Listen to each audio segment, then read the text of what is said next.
At 12 o'clock, we got two 12 o'clock games. We're getting to the point in the year where we only have 2 games at each window, which is kind of interesting, but that are playoff relevant.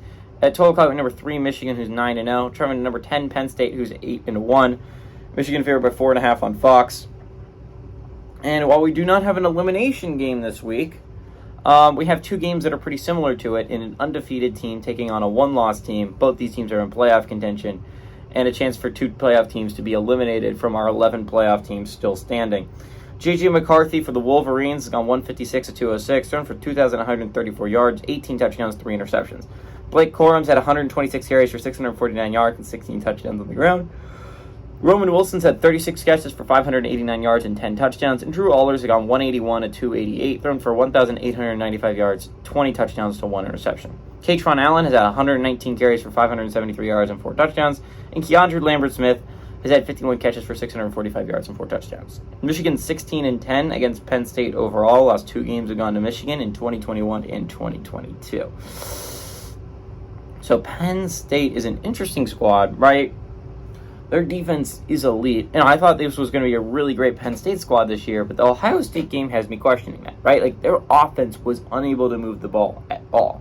And to be fair, Ohio State's defense is very good. That is a very good defense.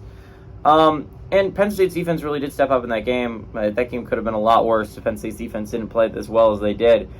And Ohio State didn't make some big-time mistakes. But this is a Michigan team that has looked dominant all year, right? And this is their first real test. I get that.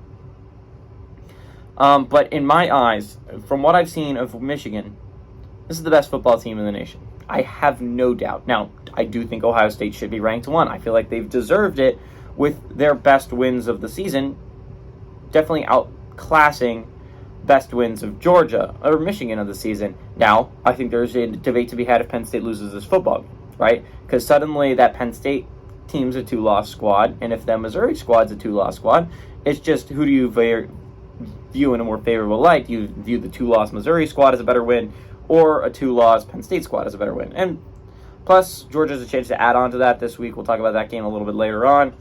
But this is a big chance for Michigan to get a big win, right? Like, because this is going to be a huge win for Michigan. You have a chance to move to 10-0. This is a really great Wolverines squad. There's no real weaknesses, right? The most points they've allowed in a football game was last week, and it was 13 points, and Purdue had to score a last-second touchdown to even get that. It was looking like it was going to be another 6-point game by the Michigan defense. J.J. McCarthy is a Heisman candidate. Blake Corum is insane on the ground. There is no weakness for this squad. This is the best team in the nation in my eyes, and as good as I think Penn State is. And I'm going up for this game, and so I hope I'm wrong here, but I do like Michigan to go on the road and to kind of beat Penn State by a decent amount. Give me Michigan, the Wolverines, to win and cover on the road.